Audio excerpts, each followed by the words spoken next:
but not the least speaker for the summit, April Imani Smith. She is a hotshot business owner. She does coaching for business. She started off doing it as a hobby, making T-shirts as a hobby, and now she has grown that into an enterprise. I think in like 3 years. 3 years, April. Yeah, in like 3 years. So, and throughout the pandemic, she has been profitable. She has continued to work. So she will be the perfect person to let you guys know, some of the things that she's done that you may be able to incorporate in whatever it is that you're doing, not only in business, but in, work, life, whatever. I think that you'll be able to take some of these nuggets that she's about to offer and put them anywhere. So, okay. Without further ado, April Imani Smith.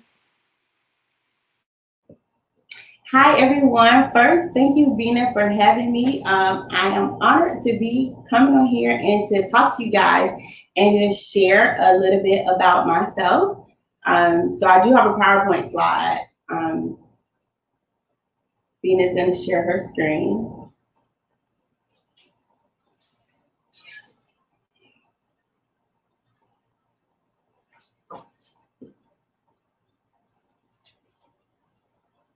Okay, so of course, you guys, by the title, we're going to talk about making a profitable business during a crisis. But before we get into that, I'm just going to introduce myself and tell you a little bit about myself.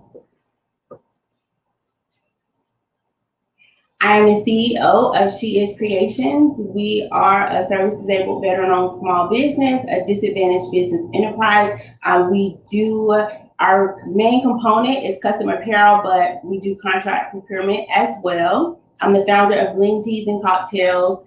I'm a creative accountability coach, author, veteran, wife, mother, all that good stuff. But the reason why I wanted to talk about this subject is because a lot of my clients that I coach, a lot of them are scared to believe in yourself and take that entrepreneur leap. Because about a year ago, that's where I was. I've been in business probably for about 3.5 years. And a year ago, I said, I think I want to go be an entrepreneur full time. And it wasn't because I hated my job. I actually love my job. I was a staff development manager for the state. I was over the training department. I had the best team ever. But my number one goal was to get my time back. It was so important for me to have my time. And I had to change my mindset. So let's just say if I made $30 an hour working 8 hours a day, that's about $240 a day. And to some, that may be good money. But to me, my time was more valuable than the money because you had to wake up, had to get up on your alarm clock, sit in traffic. If you have to go into the building, work 8 hours, come home, and then you're tired and trying to run a business. And I was killing myself. I was exhausted and I needed my time back. And another reason why it was important, because I was a teen parent and I was in a domestic relationship as a teen parent. And the one thing that if I had to change anything different about my childhood, it would be to have my mom be available to me, but she was working. Y'all know how I go back in the days. Your mom would go to work, you go in the house, close the door, don't let nobody in. But not having her there impacted me a little bit because I have freedom to be wild and woolly in the street. So I have a young daughter at home who's 14, and I needed my time back.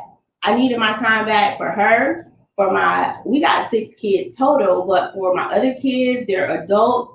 So to be able to travel and visit them without having to request time off, make sure somebody else's company is straight, or even just to provide generational wealth for my kids, give them something that they can own, or they can, I can give them a job right now if I wanted to, employ any of my kids, I can do that. And I could not do that on somebody else's job. So I'm not saying that working for corporate America, you should go quit your job or it's not a good thing, because it works for some people. It just didn't work for me.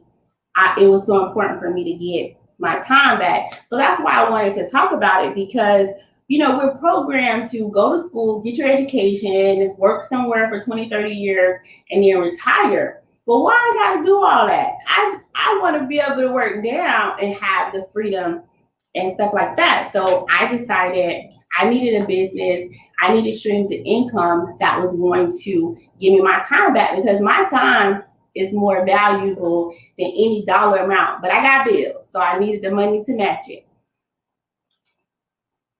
The next slide. So again, is it possible? Sure. So I'm going to give you guys about 8 tips, and it's not a magic potion or the magic solution, but it's things that I do, that I focus on, that has helped me be right now during this pandemic. Have I been scared? And I'm going to just tell you why that I was scared, because as you see, I'm in my building. Now, I've been working out of my house all these years, and it was fantastic. I decided it was a goal of mine to take a leap of faith and get a building. And we moved in February, and then stuff hit the fan. So, of course, I'm like, oh my goodness. But because I had faith and because I built a foundation, I haven't worried about it. And business has been normal for me. I have not, second guessed my decision. I just have to continue to move forward with the things that I have put in place. So my first tip is you have to believe it before you see it. And what that means is you have to start with the end in mind. So whatever that is, so wherever you see yourself in 5 years, 10 years, you have to be able to taste it, smell it, touch it. So if you see yourself on a beach, relaxed in your beach house and stuff like that, you have to be able to feel yourself and feel yourself there and know that it's possible, and then work your way backwards. What are the one thing that I can do today to get me to my goal, my big goal? So I always set these extravagant goals, because why can't it be in my reach? And I work backwards. And also motivate. What motivates me? So I told you about my daughter, and being a teen parent and not wanting her to have her mom available. I'm there. If I gotta go to the school, if I have to go on a field trip, if she just needs me to talk to, if I'm making lunch after school, or she's sitting up here with me at the office, I don't have nobody telling me that I can't do that. So that's my motivation, my family, my grandkids, creating generational wealth. And you can go back, I wasn't finished. So, and I'm not just gonna let nothing get in the way. So you have to believe it before you see it. You have to have faith. You have to know what motivates you. Because I'm gonna tell you, I probably fire myself or quit every day. No joke. Every day I'm like, this for the birds. I'm gonna go get a job. I'm gonna go get a check. But then I remember my why. My why is so important, and it just helps me continue to press forward. You go there. My second tip is, if you are in business, or if you are thinking about starting a business, make sure your business solves a problem. If you don't have a business that solves a problem, I'm sorry, it's not going to go too far. People buy solutions. If you were, let's say you build websites and you say, hey, I'm a website builder. Okay, why would I want your website? But if you say, I help individuals leverage their business digital platform to maximize profit, then I'm like, okay, I need to maximize my profit. So let me see what they got to offer and hear more about their product. So you want to make sure your business solves a problem, and you want to make sure when people ask you about what you do, that it's focused on the problems. You can't just be like, I sell shirts, because you can upload a design online and get a shirt. But to me, I bring people's vision to life, period. I help you become a walking billboard for your business organization, so you can maximize your exposure, so people can take part of your services. So no, I don't just make shirts. That's what I do. So you want to make sure that you are offering services and products to people in a way that's going to make them want to spend money with you, to take part in your service. So it's all about, not what you do, but how you do it. Because I'm a coach and I help other people, start their t-shirt business or, start their creative business. And when I first started, my husband was like, girl, you're going to tell people how to do what you do because they can't do what I do. You know what I mean? So I know my value. I know what I offer and I know what I bring to the table. So me helping other people, it doesn't take anything away from that. So just make sure whatever you do, whether it's a business or a service, that it solves a problem. My third tip is write a plan and make it plain. Now, this is so important. Like probably every 6 months, I do a goal dump. I write everything down, short term, long term, 6 months, a year, 10 years, 20 years. I go back to my list and I check off what I've already did. I look and see how close I am.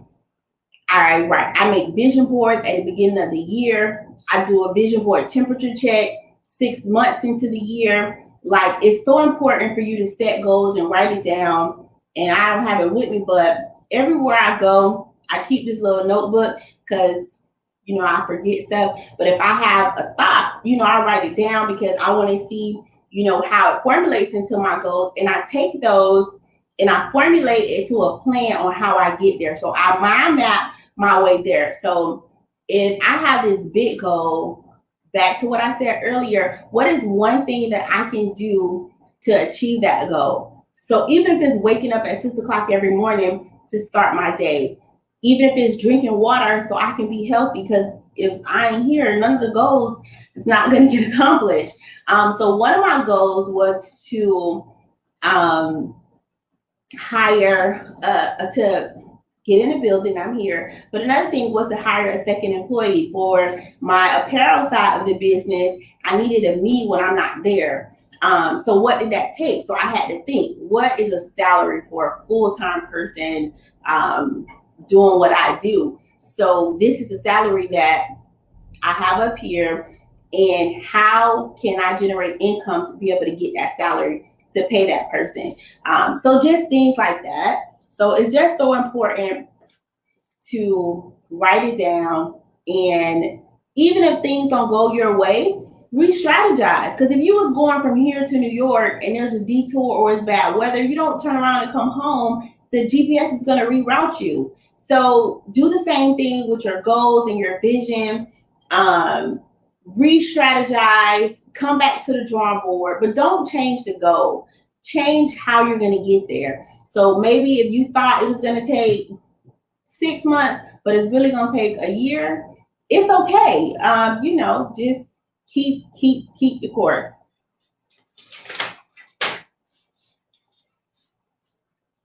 My next tip is creating a solid foundation. So that's kind of broad. So what do I mean by that? I mean, knowing who you are talking to. If you are creating products and services for everybody, then you're creating them for nobody.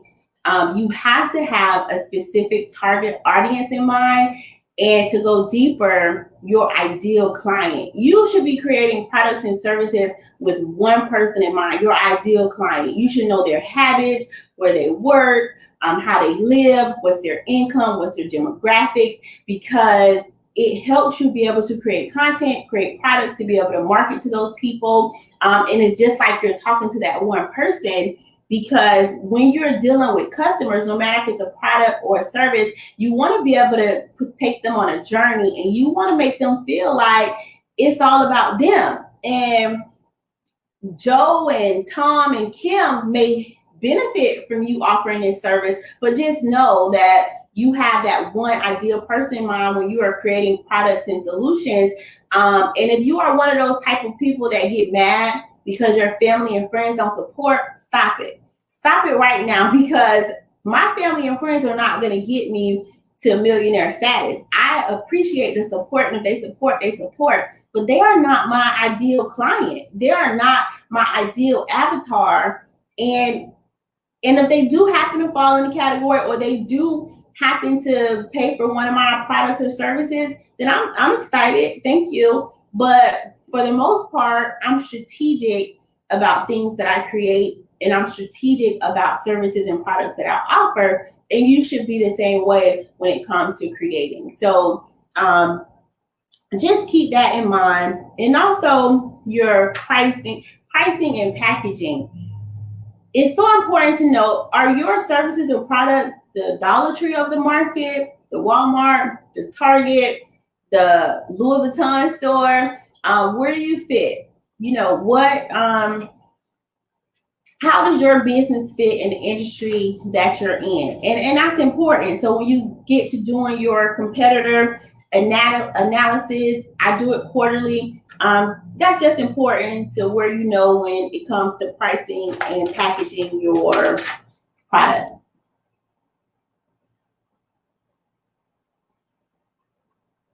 And get uncomfortable. Y'all, let me tell you, growth and being uncomfortable is never in the same sentence.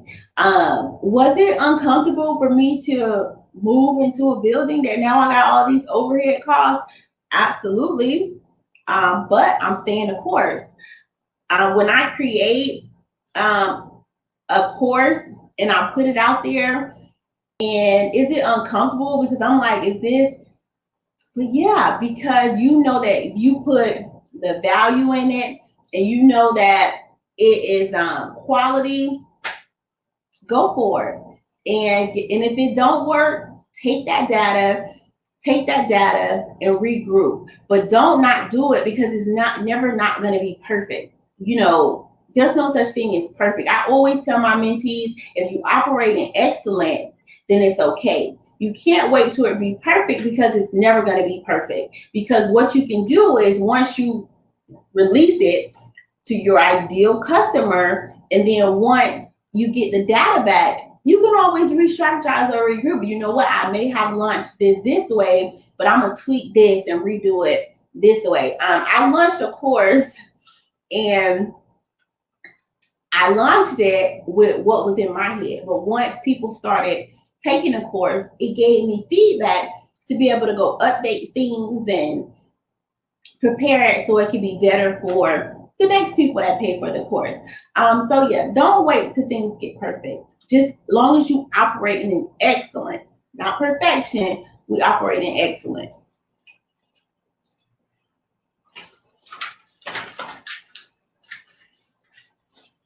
And this is again what I talked about earlier. Doing your research to whether it's to perfect your craft, doing your competitor analysis. A lot of times, you know, we want to blind ourselves for other people doing what we do, but it's so important to do you don't think McDonald's do their competitor analysis on what Burger King is doing? If you don't think that, you're crazy. You have to just gotta see what's going on in your industry, where you fit as far as the price point. And it's just so important to do your research. And to talk about doing your research on what you do, like you have to be able to, things are always growing. So you have to be able to expand upon like every day I'm researching how to do graphics better, or how to do this, or how to do that, because things are changing and my clients and customers have questions. So if I'm considered a subject matter expert, then I have to make sure that I'm on top of my game. And I can't do that with my head stuck in the ground. So I'm always reading, seeing how I can be the best me, the best business owner, the best boss, the best employer, and just all of that type of stuff. So definitely do your research. Seek mentorship. Every coach has a coach. Even if, whether it's a mentor or a business coach, get you one. And you might say, I ain't spending all that money for no coach. I got this. I can Google. I can go to YouTube University. Google Community College, and that's okay. But I'm telling you, find you a mentor in your industry or find you a coach, because it's so important for somebody that's been there, done that, and somebody that you can have access to be able to ask questions and help you along the way. I tell you, I had the best business coach in the business, hands down. And it's so worth it, but it's investing in yourself. Take the time to invest in yourself, because if you don't feel it's worth investing in yourself, then that's crazy. But you gotta find a good one. I'm not saying go find a shade tree one, but you definitely want to invest in yourself. And if you don't have the money to invest in a business coach, or there's programs, and I'll leave it under my link, that offers mentors in different industries that you can get for free. I can't think of the site, but you can get a mentor for free in your industry, and it's just somebody with a neutral eye that can help you along the way. And if you don't get a coach or a mentor, pick up a book. But if you're going to pick up a book just to read, then put it back down, because you have to read with the intent to apply. And that's important. It's one book that I read twice a year. It's called The One Thing. And I know you guys probably done heard me say The One Thing throughout the course of this PowerPoint, but it's by Gary Keller. And this book changed the game for me. It talks about the one thing. And when you have like all these ideas and all these things that you want to do, it helps you focus on the one thing to get you to your big domino, your big goal. So if you're into reading, you should be, but check it out. It's called The One Thing by Gary Keller. Another good book that I like, The Secrets of a Millionaire Mind, because with all this, you have to change your mindset. Because back to my story, I told my husband that stuff wasn't going to get real until I didn't get that first direct deposit. But I have not thought about direct deposit. As an entrepreneur, I tell people every day is my payday. I create my paychecks because it depends on what I invest into my business. So if I just want to lay around all day and not continue to get creative, then I'm not going to get these different streams of income. So I create my paycheck. I create how much money I make. And to me, there's no limit. So do I want to be capped at $240 a day? Absolutely not. One of my courses is $240. You know what I mean? So again, another book, The Millionaire Fast Lane by MJ DeMarco is another good book. So those three books are definitely really good entrepreneurial books if you are interested in reading, if you don't have a coach or a business coach. Those are books that, can kind of help you along your way.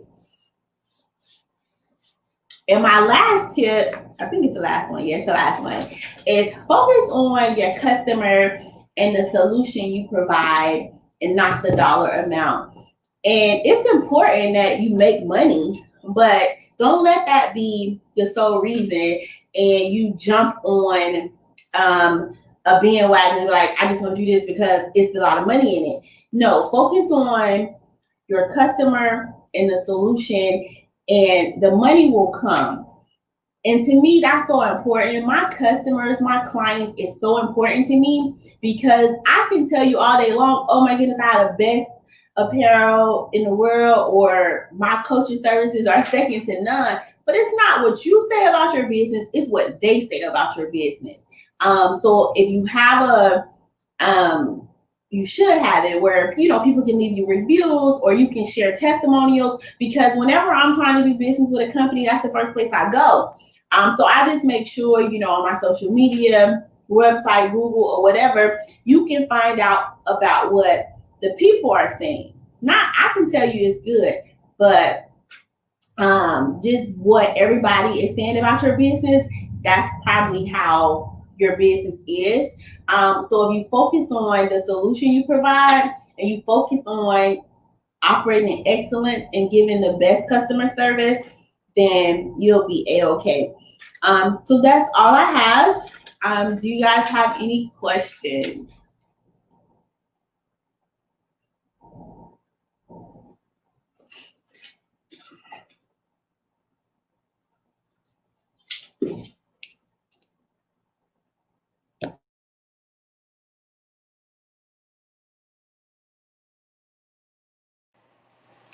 Sorry, I made a mistake and locked my MacBook and everything went haywire.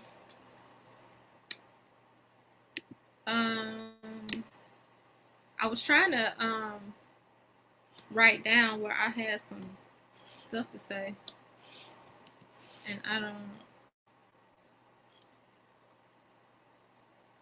lost my train of thought when my MacBook locked out. Anyway, thank you so much for the information. That was good. What you said goes along with what Brandy said earlier about time management. When you said, write it and make it plain. When you write stuff down, you remember it and then you'll go back to it to check up on what it is you need to do. I'm trying to see if anybody had questions.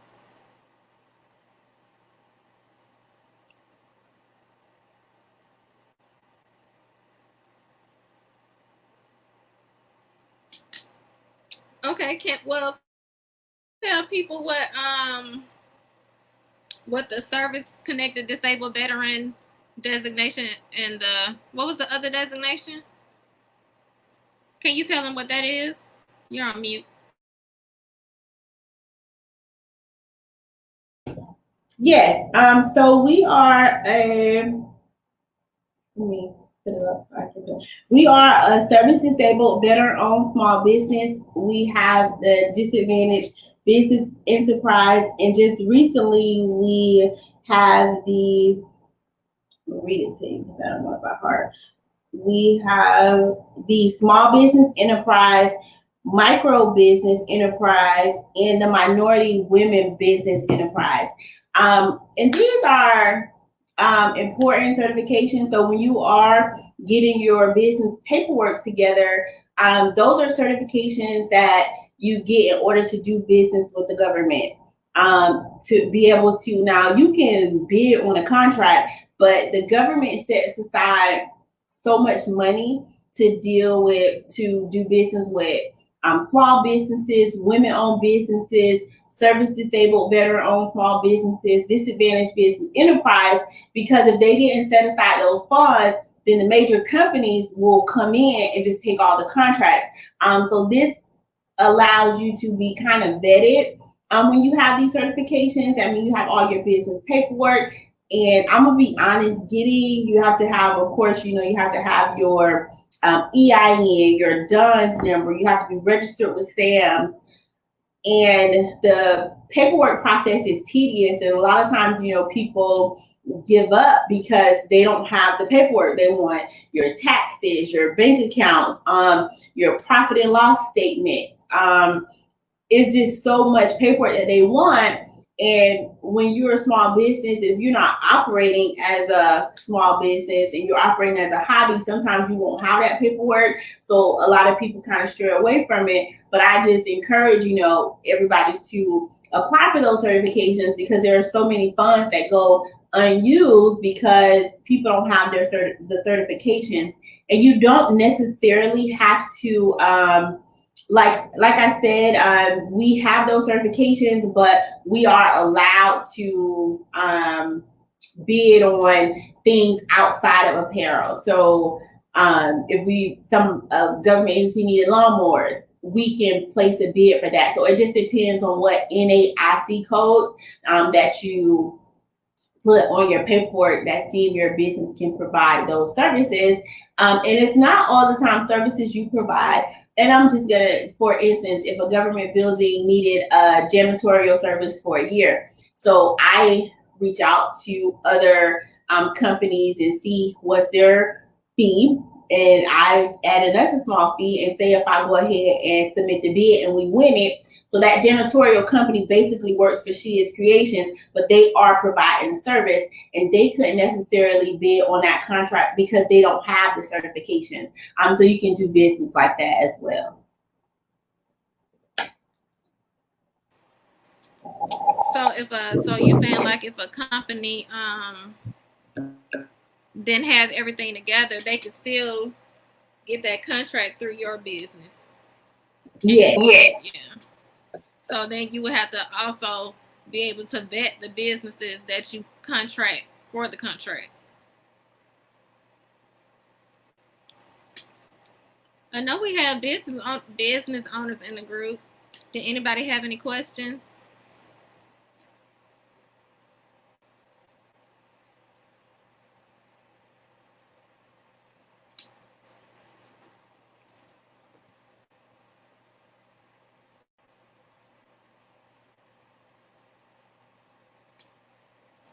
Well, I guess we can talk to somebody have a question. A lot of things that we talk about is the presentation of your business. So we see a lot of people doing graphics on their own or getting graphics from someone, and then either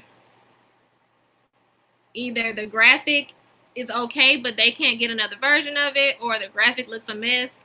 But I'm here to tell you that you need to find somebody when it comes to your business, trade, marketing, and all that. Find somebody that can actually do that for you so that it's presentable, because if not, you'll be getting so far into your business and then trying to rework your whatever the graphic is that that is for your business or that is known for your business. You'll be trying to rework it because you didn't get the good foundation at the beginning.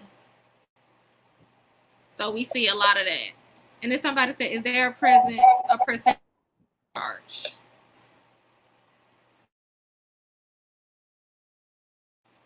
When you do the contracts? So whenever we look to bid on a contract, we always do our research and see what was that bid won at before. So a lot of times I think, Mari said, like, this is my husband, he's my operations manager, so he does all of that. But I think 7-8%, I believe, don't quote me on that, but I'll comment below once he gets back on what he does. But I do know we look and see the history, because again, we want to make sure we're competitive and what the bid was won at before. So I don't know if this question is if we outsource it to another company or if what percentage we bid when we bid on a contract. But as far as outsourcing it to another company, we have not done that. So we do provide, say if we provide a service, we'll go to the wholesaler or the manufacturer, not specifically saying somebody wants something and I'm going to a whole nother company to do it. We haven't got there yet. Or we haven't saw a contract that we would have wanted to go in with another party. My husband was also telling me that there are companies that look to do business with small business because you have to have money to make money unless you have a government prepaid card, and that's a whole nother subject. But when you bid on these contracts, you have to front the money. And you don't get paid until after services are rendered. So you also want to keep that in mind too, because you don't want to bid on a contract that's like $30,000 and you win it and then you don't have the money to pay for it. But say if you did partner with another company and they may front the money and then you'll sign the contract over to them, I believe how it works, and then you get paid on the back end once the job is complete. So that's another incentive to be able to partner in on these contracts. I hope I answered that question. But to go back to what Bina said earlier, as a print company, because we do mostly all our printing in-house, it's so important that, if you are having somebody create something for you, that you get high definition files, a vector image, and especially if it's your logo, that you have get with a brand specialist and have a brand consultation, because your branding is what speaks before you speak when it comes to your business. And people reach out to me all the time, be like, can you create a logo? Can you just print it? And I tell them that I can, but I'm not, because that's not what I do. Because the only thing that I will be doing for you is just creating something. I'm not a brand specialist. I'm not, but I'll print it. I'll make it look cute for you on your shirts.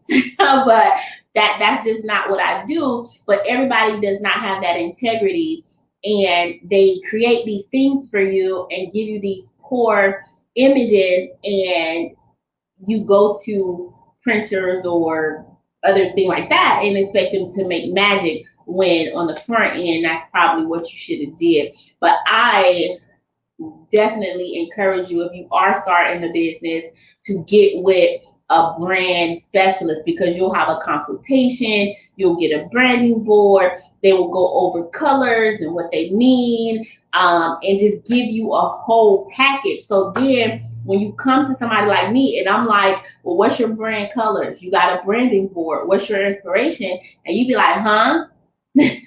then I know that, okay, here we go.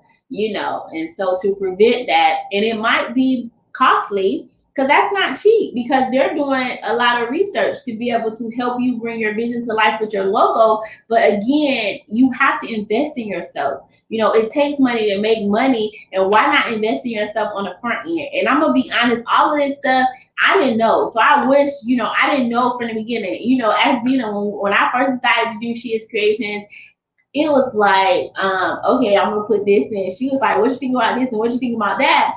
And even though it has evolved into something, but things don't always happen like that. So it's just important to get it right up front. Yeah. I'm about to mute. Oh, you did. Yeah.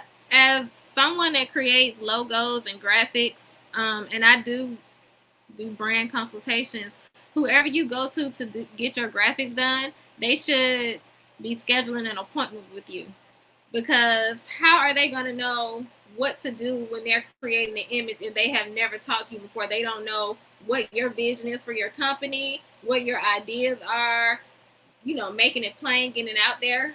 You ask them to make you a logo and they just go make something and bring it back to you. How does that go together when you're presenting your brand out to the public? So, and also, if you go to someone and get a logo done, make sure they give you the files that go along with that logo. If they're creating a logo for you and they're selling it to you, it belongs to you, which means that the documents that they created, they belong to you as well. Don't go get a logo done and they just give you a JPEG file and send you on your way. That's not, no. They should be giving you a PNG, JPEG. If it was done in Adobe Illustrator, you should get that file, because you may go somewhere else or find someone else that you want to do your graphics, and they say, well, do you have the vector file? Do you have the, the file that they originally created in? And you're going to be looking like, what are you talking about? And we get that all the time.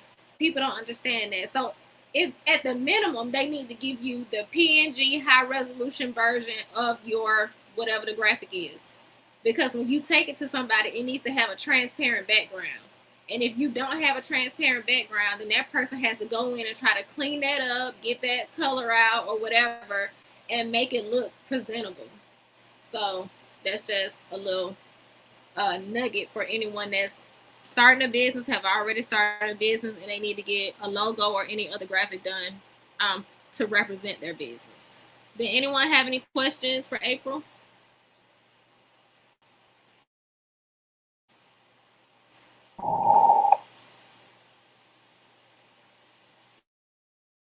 I think that was Brandon that said good information. She mentioned something about pricing too, which I was going to talk about that. Okay.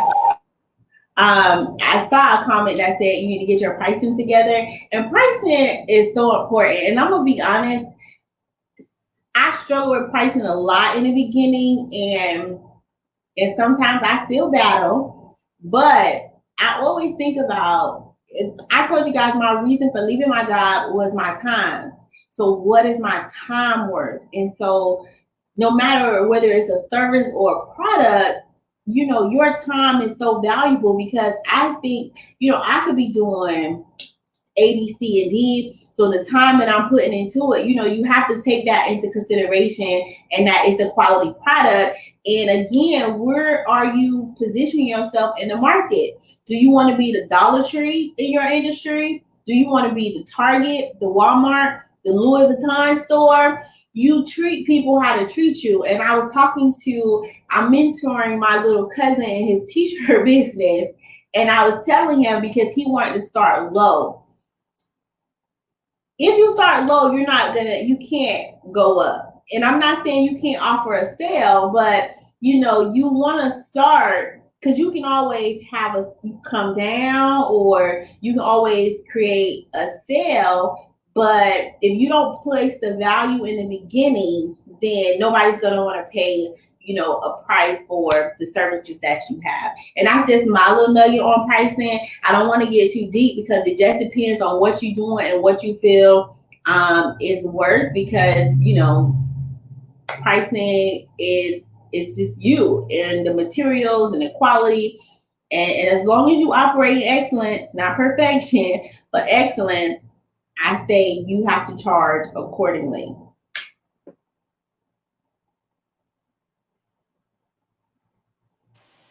Right. Mm-hmm. What was the thing that said, I went to school for 4 years to be able to do this in 30 minutes or whatever that quote is?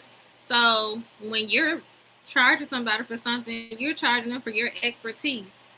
And so what are you saying your expertise is worth? What are you saying all of that time and effort that you put into that is worth? And then you have to get down to, if you're providing a service, if you're going to charge one thing for, if you want to charge by the hour, depending on what your job is. So pricing is very subjective.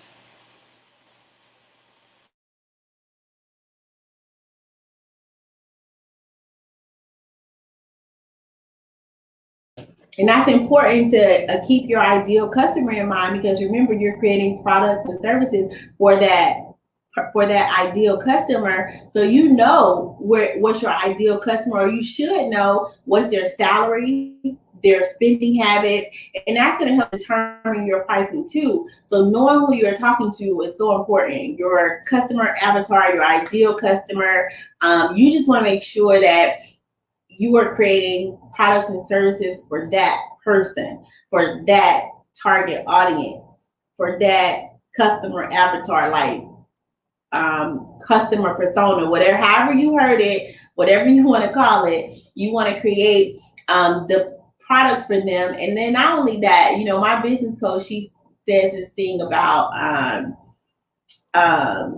things, when I take my tongue, about courting your customers.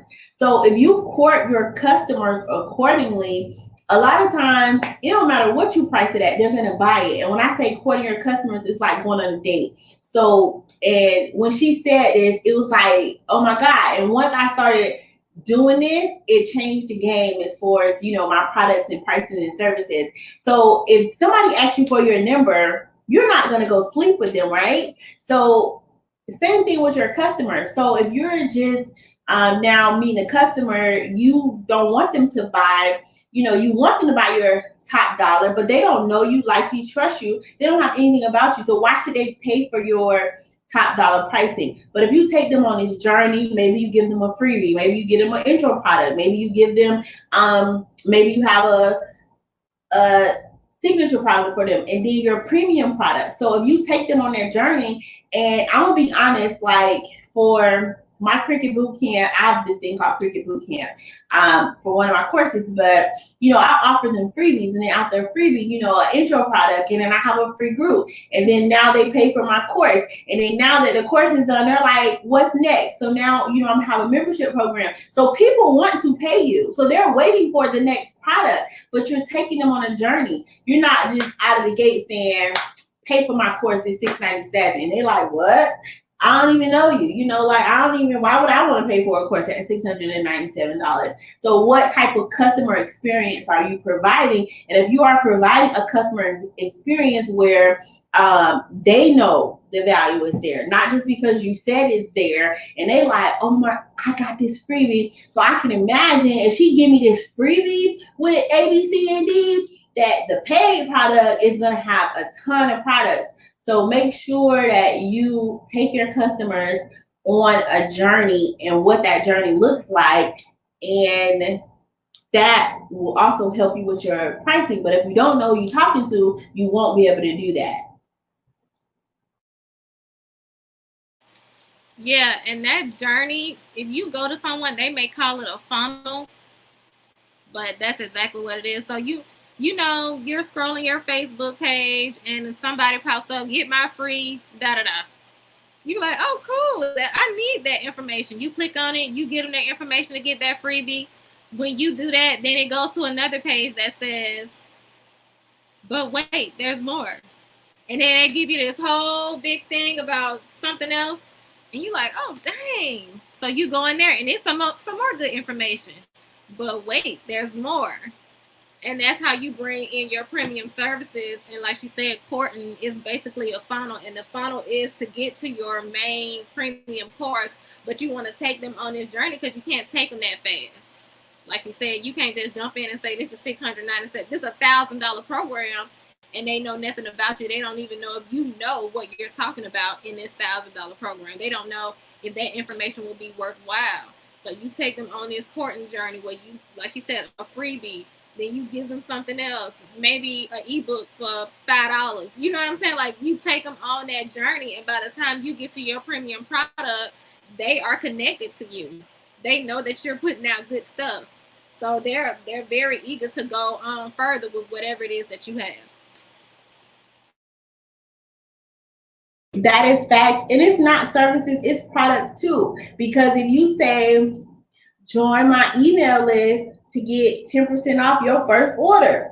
So they order a shirt, and then they order a shirt, then you say, oh, I got this package where you get a shirt, a mug, and a hat. Oh, my shirt was fantastic. So now I'm gonna get for only $100, I can get blah blah blah blah blah blah blah. And guess what? I got a subscription. You can get business items every month for $29.99. You know, so it doesn't have to just be a service. You can do it with products, you know, you can do it with services, but you have to take these customers on an experience. So if you got a Facebook group where you are where you have an audience, and I'm gonna be honest, creating a Facebook group is, you know, to me, I think that is so important because with the algorithms, you know, you may be posting things on your social media and you think nobody's seeing it, but it's probably just Facebook and Instagram tripping.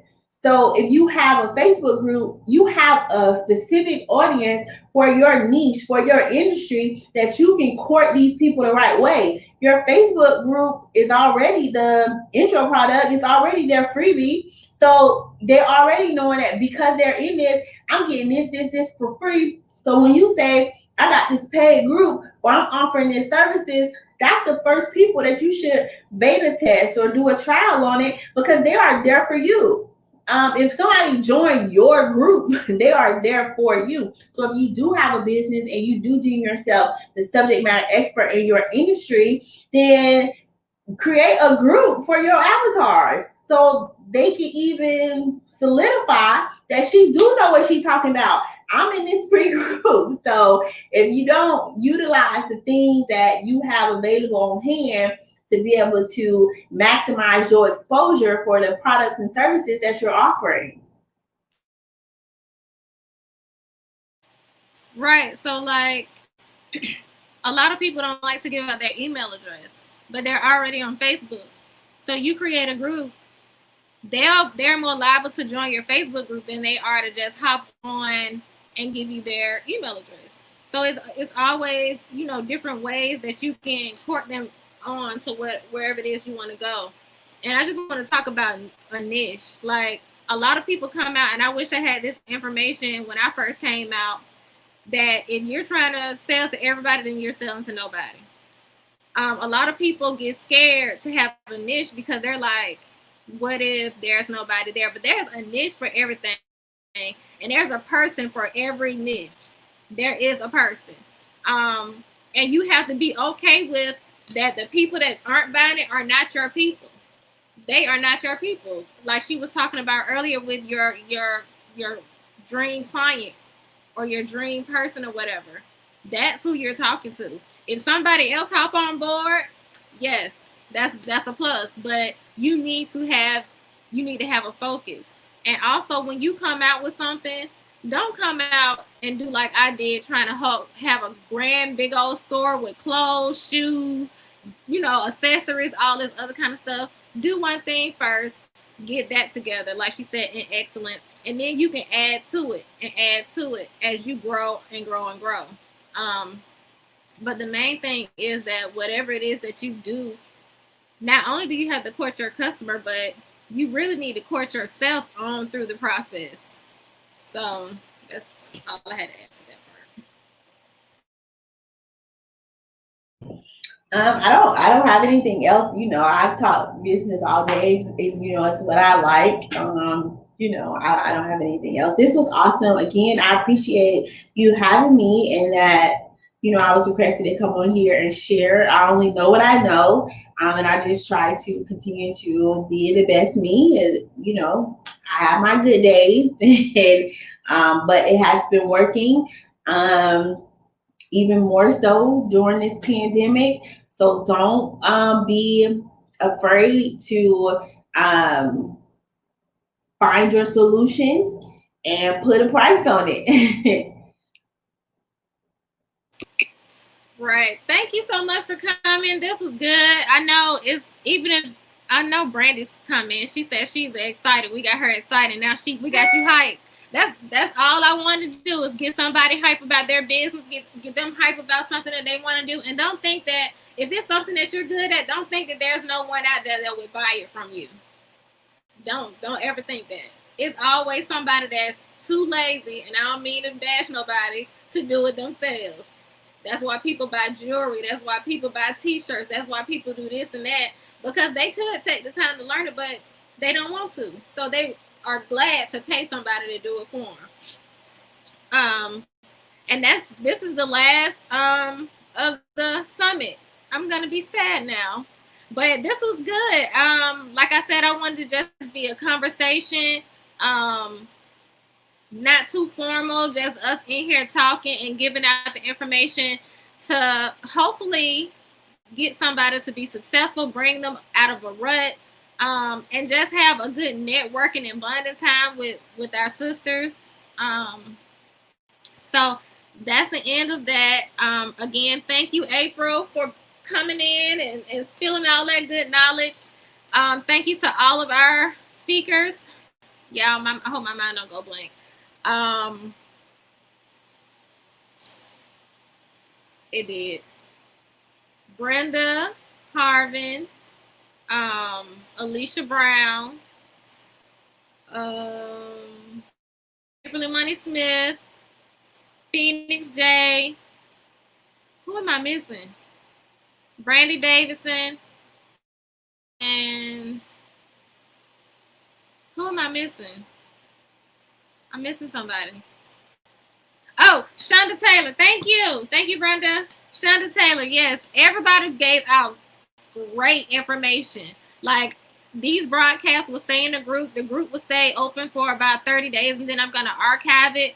But once you're in the group, all of this information is yours until they destroy Facebook. So you can always come back in here and listen to this stuff. I'm going to try to get the transcripts, not the transcripts, but the videos out and a link for you guys as well if you want to go back and pick whatever one that you want to go back and watch. Again, thank you for coming to the S.H.E.R.O Summit. We will do this again, so be looking out. Thank you. Have a good evening.